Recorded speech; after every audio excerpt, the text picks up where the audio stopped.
Então, pessoal, vamos dar continuidade ao nosso estudo sobre o Programa Nacional de Direitos Humanos, com foco no PNDH3. Então, falamos no bloco passado que o Programa Nacional de Direitos Humanos, o último 3, né, de 2009, ele foi alterado, ele foi criado pelo Decreto 7037 de 2009, né, da presidenta Dilma Rousseff, e foi alterado em 2010 pelo Decreto 7177 de 12 de maio de 2010.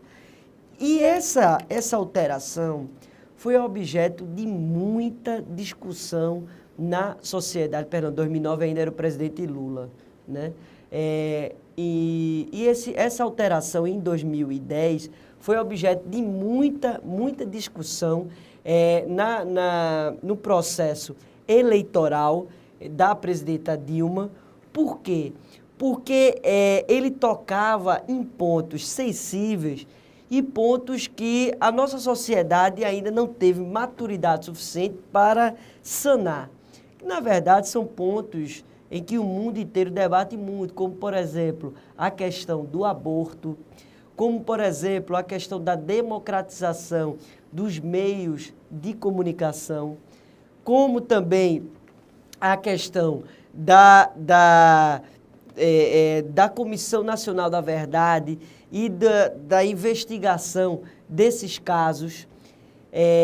Entre os temas de mediação de conflitos na área rural e outros pontos mais específicos em que trouxe à tona toda uma carga de reflexão religiosa, de debate morais sobre o que é a vida, para onde a gente deve seguir com a nossa sociedade brasileira.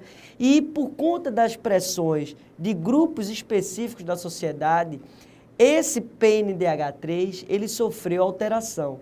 E essas alterações que a gente pincelou aqui, e que a gente vai destacar a partir de agora, é importante vocês ficarem atentos, porque isso certamente é objeto da sua prova. Então, resumindo a ópera, o que é que eu preciso saber do PNDH3 na minha prova? Então, primeiro, como a gente falou no bloco anterior, no final do bloco anterior, você precisa saber a linha de ação específica da sua prova que você está se preparando, a partir do que você está se preparando, do tipo de concurso que você está se preparando. Então, você tem que dar uma atenção no eixo específico voltado a essa sua prova de concurso público. Segundo, você tem que saber o que é que foi alterado, porque isso eu já vi em algumas provas de concurso público. Então, vamos ver aqui detalhadamente o que é que alterou. O primeiro ponto que está aí na tela, que o Mero está jogando aí para você, é o ponto do aborto. Então, o aborto, hoje em dia, ele é tratado muito numa dimensão religiosa, coisa que a gente não deveria focar, porque a questão do aborto, ela não se trata exclusivamente por análises religiosas. Por que isso? Por que você está falando isso, Alexandre? Porque a questão do aborto é uma questão de saúde pública. É uma questão em que diversas mulheres, pelo Brasil inteiro, elas praticam o aborto e muitas delas vêm a óbito ou vão para o sistema público de saúde e lá não obtêm o apoio devido do atendimento médico.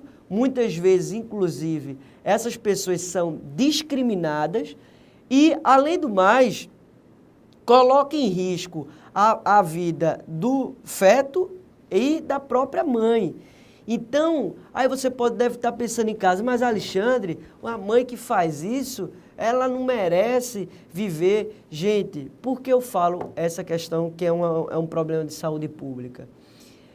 Quem é que sofre com essa questão do aborto aqui no Brasil, do problema do abortamento? São as mulheres pobres, gente. Porque a mulher rica, ela pratica o aborto em clínicas clandestinas. A mulher que quer, né? A mulher que deseja realizar o aborto, a mulher rica que deseja praticar o aborto, ela pratica mesmo e pronto. E não existe criminalização para ela não, porque ninguém sabe e fica por isso mesmo. Já a mulher pobre, que não tem condições de acessar clínicas que têm uma condição de higiene, uma condição de atendimento com médicos especialistas sobre esse procedimento, ela pratica procedimentos caseiros.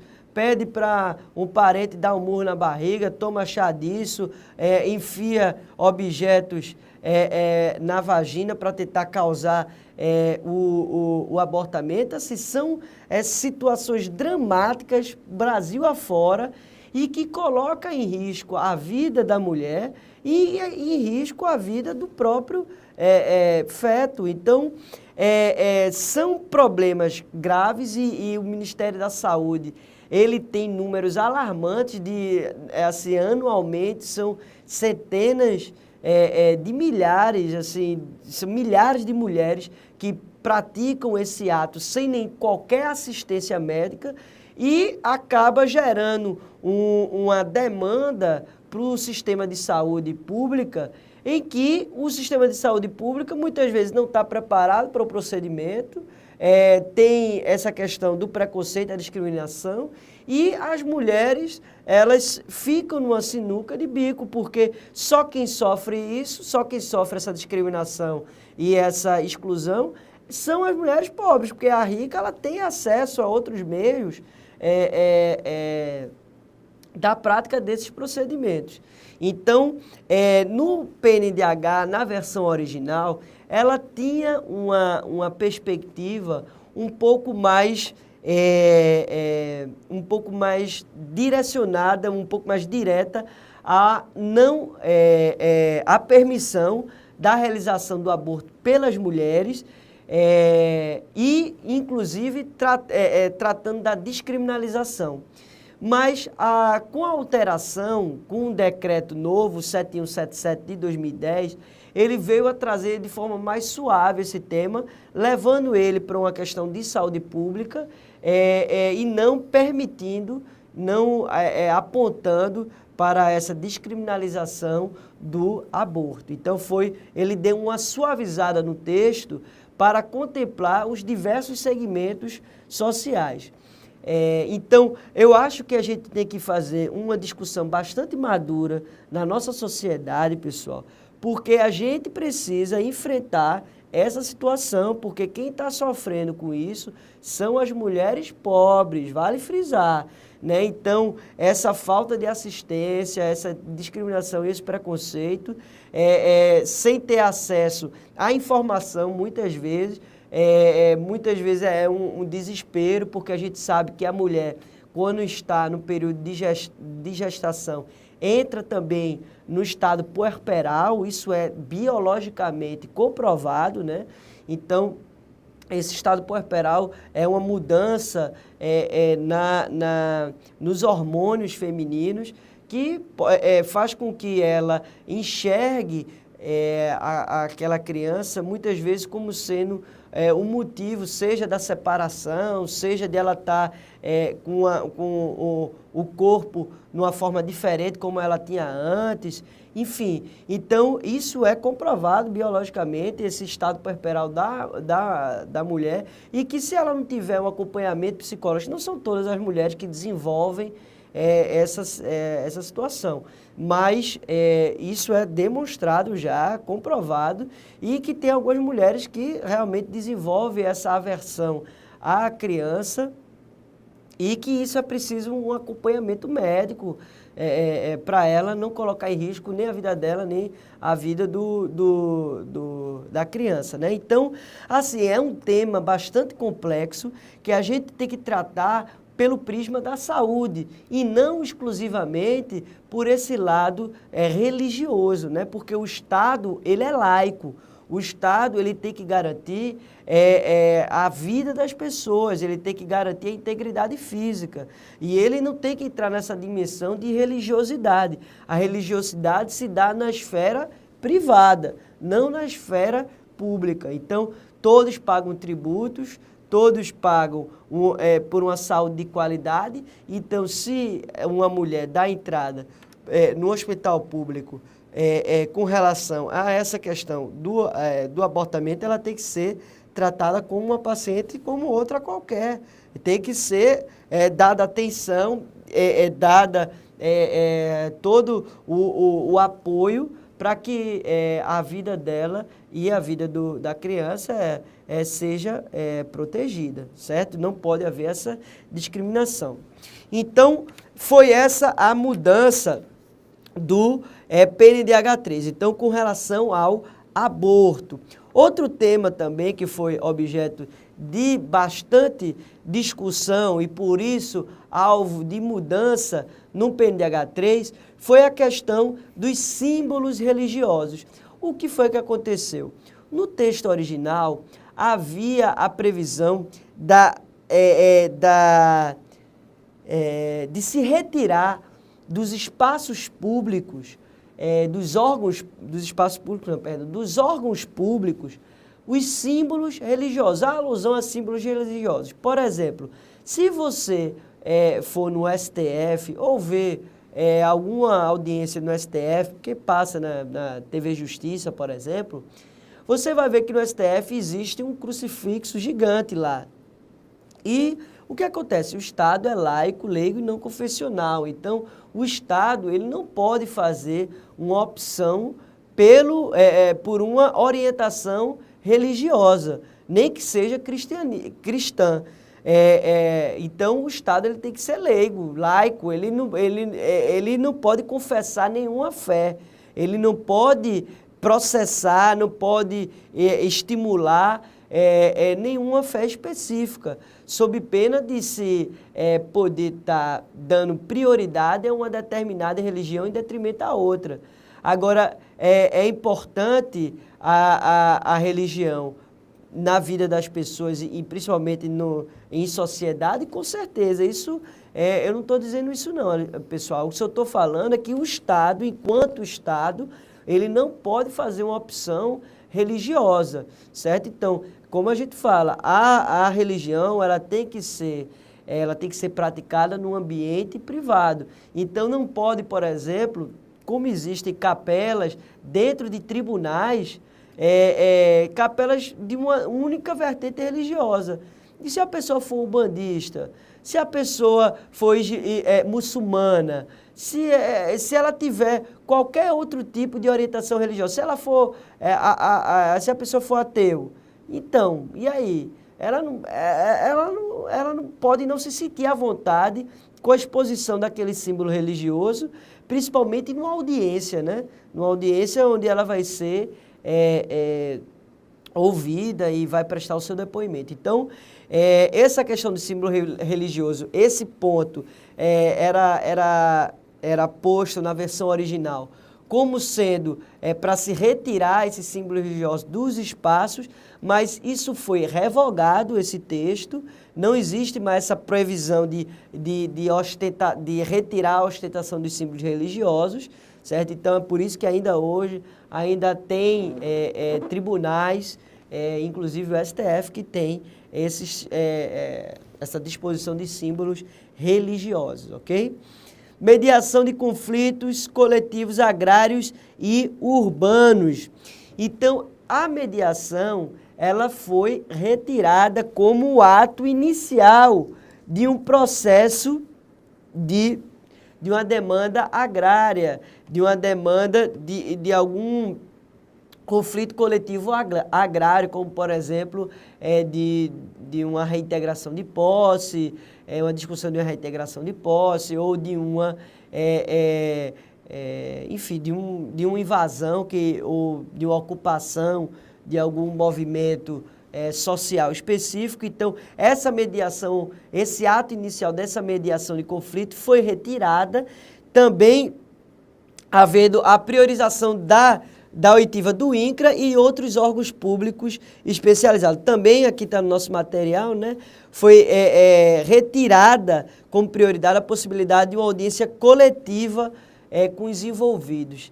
Isso o movimento social entendeu que foi um prejuízo para o Programa Nacional de Direitos Humanos, porque a escuta popular e a participação da população num diálogo com as pessoas que estão no poder público, os gestores públicos, é importante, inclusive, para que a demanda judicial ela se resolva com mais celeridade, ela se resolva com mais tranquilidade e que não se precise fazer reintegração de posse tão sangrenta como muitas são, né? Porque tem grupos que se recusam a sair de determinado imóvel porque o município, o Estado e o governo federal não apresenta nenhuma proposta alternativa habitacional para as pessoas que estão naquele espaço irregular, né? Então, é aquela coisa, os grupos ocupam uma fazenda ou que é improdutiva, né? Ou então ocupa um espaço urbano que tá lá desocupado, ele vai lá, ocupa para fins de moradia ou para fins de produção agrícola, e aí vem um privado ou então um órgão público, entra com ação de reintegração de posse e pede a desocupação imediata do espaço. Se o município, o Estado e o governo federal não aponta como alternativa uma política habitacional para aquela população, eles vão fazer o quê? Vão para onde? Vão ficar Deus dará, gente? É aquela coisa.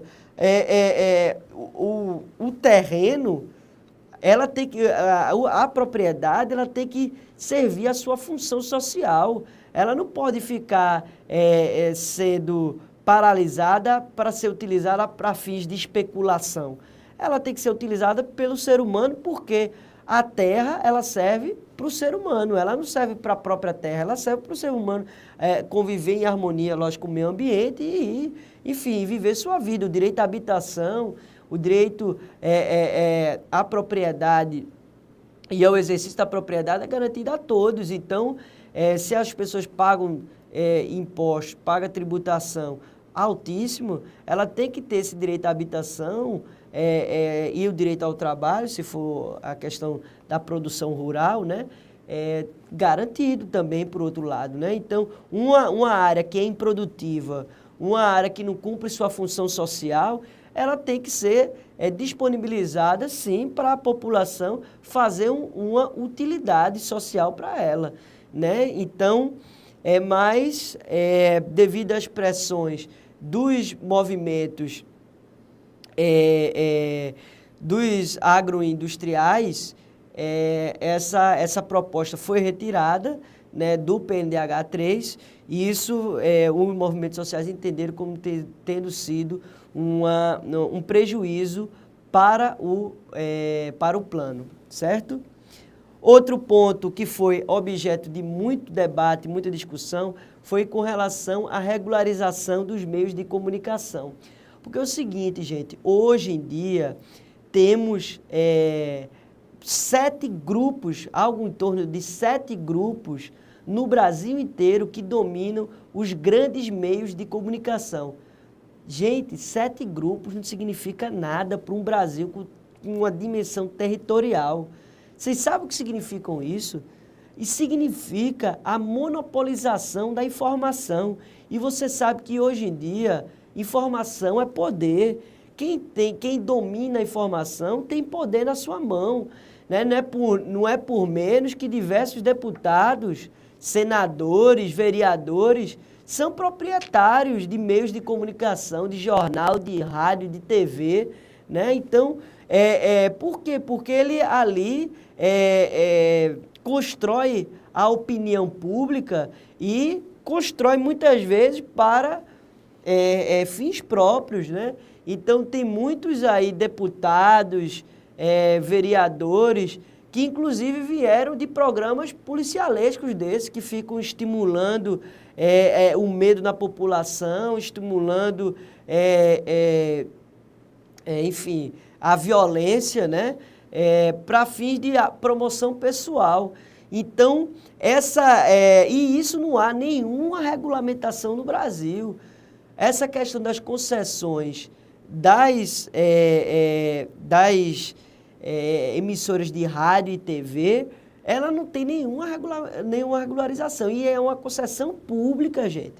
Veja, se todas as outras concessões públicas possuem regularização, como por exemplo no transporte público, por que não vai poder haver a regularização dos meios de comunicação? Veja, liberdade de empresa é diferente de liberdade de imprensa.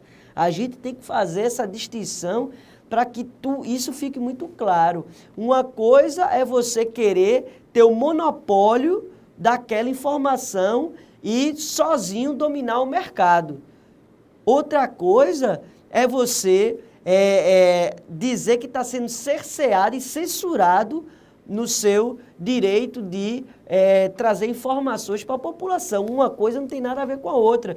E esses grupos econômicos, eles querem trazer para a população a sensação exatamente diversa.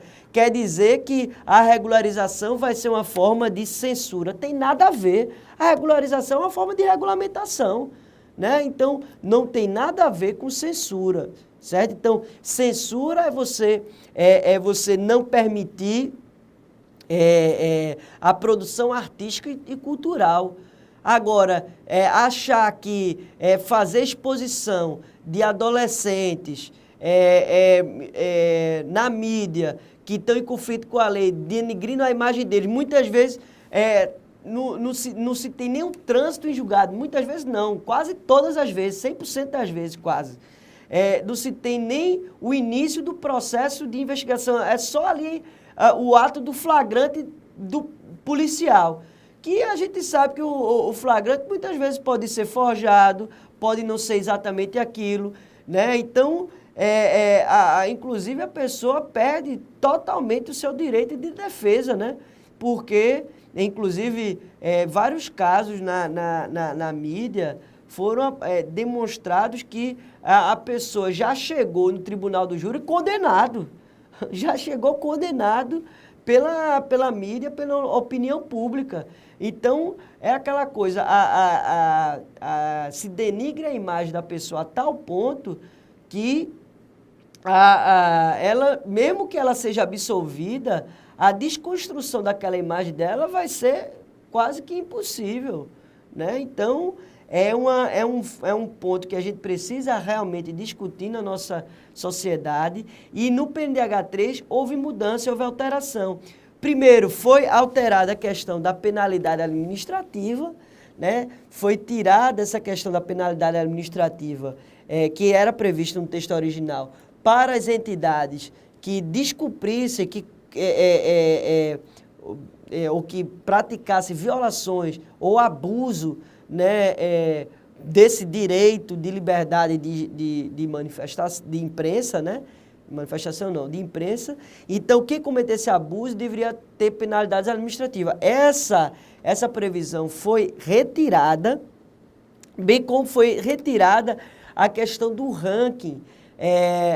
Foi previsto no texto original a criação de um ranking das emissoras que tivessem uma preocupação com a proteção dos direitos humanos, a proteção e a defesa dos direitos humanos.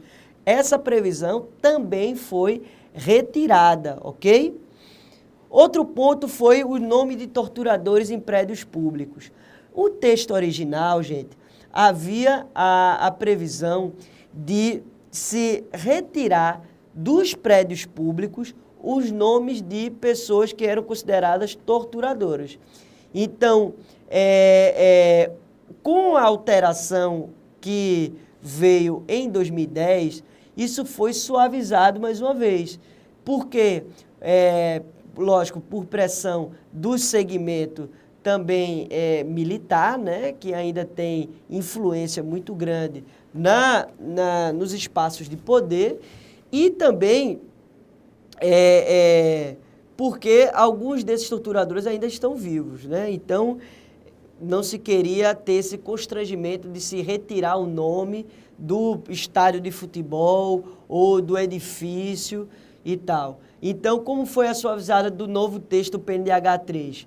O PNDH3 disse que vai se realizar uma divulgação sobre o que aconteceu durante o período da ditadura militar para haver um debate público sobre o tema e se sensibilizar para que prédios públicos não coloquem nomes de pessoas que foram consideradas torturadores. Então, ou seja, deu uma aliviada nesse texto do PNDH3. Então, são esses os pontos que vocês precisam levar para a sua prova de concurso público. Então, a alteração com relação ao nome dos torturadores nos prédios públicos, a questão da democratização dos meios de comunicação, a questão da mediação de conflitos agrários, a questão do aborto e a questão dos símbolos religiosos nos espaços públicos, ok? A gente precisa ver também, que já está aí na sua tela, os 6 eixos orientadores. A gente fazer uma passagem rápida, porque a gente não tem tempo suficiente aqui em nossas aulas para fazer uma análise profunda de todos os eixos com as 25 diretrizes, mas como eu falei para vocês, estudem as diretrizes, deem uma lida. Como é que você vai fazer para a sua prova? Pegou a prova, olha pelo menos, Alexandre, eu estou com pouco tempo, então olha pelo menos no sumário do PNDH3, baixa o PNDH3 pelo seu site de busca, então olha no sumário o que é que o PNDH3 tem, porque muitas provas você só precisa saber o que é que o PNDH3 tem, o que é que ele aborda, o que é que está colocado dentro do PNDH3 sobre os temas. Basta você saber isso, Então, o eixo número 1, ele fala sobre a interação democrática entre o Estado e a sociedade civil. O que é que ele queria dizer com relação a esse PNDH3? Deixa eu ver, a canetinha caiu aqui. O que é que ele queria dizer com relação ao PNDH3? Nesse item 1. Ele queria dizer, que está aí na sua tela, que os agentes públicos e todos os cidadãos são responsáveis pela consolidação dos direitos humanos no Brasil. Havendo essa integração e aprimoramento nos fóruns de participação com o Estado, bem como a criação de novos mecanismos institucionais para o fortalecimento da democracia participativa. Ou seja, é o estímulo aí aos conselhos de direito, tanto os conselhos temáticos, né, como o Conselho da Pessoa Idosa, o Conselho da Igualdade Racial, o Conselho da Pessoa com Deficiência, quanto os conselhos, quanto o Conselho de Direitos Humanos, tanto a nível estadual, nacional e o municipal.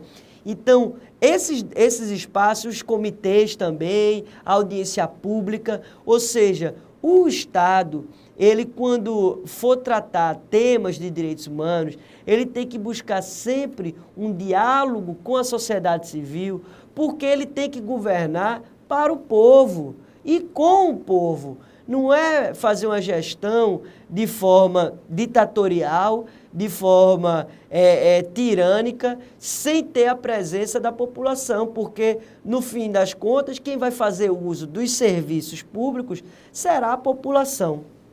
Então, esse primeiro eixo, ele aborda a interação democrática entre o Estado e a sociedade civil. O segundo eixo, ele aborda o desenvolvimento e os direitos humanos. Ele trata sobre a inclusão social, ele trata também da questão de estratégias de desenvolvimento da agricultura familiar, do pequeno empreendimento, do cooperativismo e a economia solidária, bem como aborda a questão do meio ambiente, das cidades sustentáveis, bem como o fomento às tecnologias socialmente inclusivas.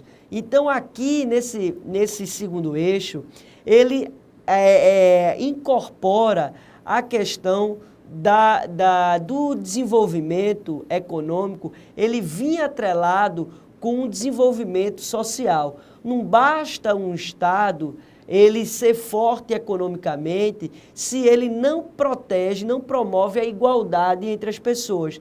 Porque se isso não ocorrer, a gente cada vez mais vai entrar no fosso da desigualdade social.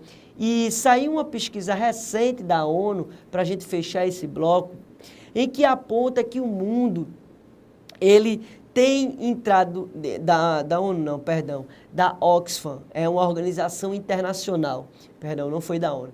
Essa pesquisa aponta que no mundo inteiro só poucas pessoas detêm quase todo poder econômico. Então, isso é muito preocupante porque cada vez mais aumenta essa desigualdade social. Isso no Brasil também é identificado. Então, se você não tiver programas, propostas de políticas públicas em que garanta o desenvolvimento social, ou seja, retirar as pessoas da pobreza, fazer com que elas se qualifiquem ao trabalho, busquem um emprego que tenha uma maior renda, porque é aquela coisa, quanto mais você dá educação e instrução, mais forte o seu Estado fica e você consegue construir uma sociedade mais dinâmica, mais plural e que tenha uma maior igualdade. Então, esse eixo número 2, ele visa trabalhar com essa dupla visão, a visão econômica juntamente com a visão social do desenvolvimento dos direitos humanos.